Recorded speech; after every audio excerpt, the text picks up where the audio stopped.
देर रात युवराज मेहता गुरुग्राम से इस रास्ते से अपने घर की तरफ आ रहा था, सेक्टर 150 में अपने घर की तरफ, और सामने की तरफ ये देख पा रहे हैं इस इलाके में जहां बैरिकेडिंग हो गई है, यहाँ से जो उसकी कार है वो तेज रफ्तार से आती है और सामने की तरफ ये जो यहाँ पर बेसमेंट खुदा हुआ था, एक बिल्डर का ये प्लॉट है, इंक्वायरी यहाँ पर चल रही है और इसी में जो कार है युवराज की वो जाकर के गिर जाती है। उसके बाद युवराज मेहता हिम्मत दिखाता है और उसके बाद अपने पिता को कॉल करता है, रेस्क्यू करने के लिए कहता है। पिता स्थानीय प्रशासन को, स्थानीय पुलिस को कॉल करते हैं।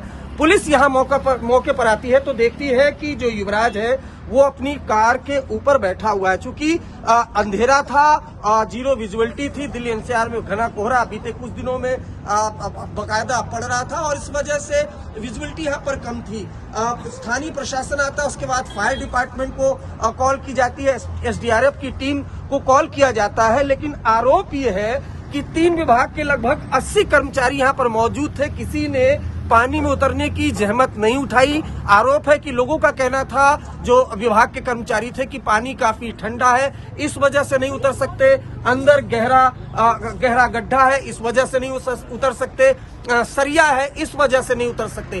तो प्रशासन का निकम्मापन इस कदर था कि कोई पानी में नहीं उतरा। उसके बाद एनडीआरएफ की टीम को कॉल किया गया, वो गाजियाबाद से यहाँ पर पहुंची, 2 घंटे का वक्त लगा। उसके बाद एक जो स्थानीय लड़का है वो यहाँ नीचे उतरता है, जो युवराज है उसको बचाने की कोशिश करता है। 2 घंटे तक तो जो युवराज है वो चीखता चिल्लाता रहता है और आखिरकार जो पिता है उसके सामने बेटा अंतिम जो सांस लेता है और दम तोड़ देता है। जो पिता है उनका आरोप है कि रेस्क्यू ऑपरेशन वक्त पर नहीं हुआ और जिस वजह से उनके बेटे की जान चली गई। तकरीबन 4.5 घंटे बाद युवराज की लाश इस जो गड्ढे से निकाली गई।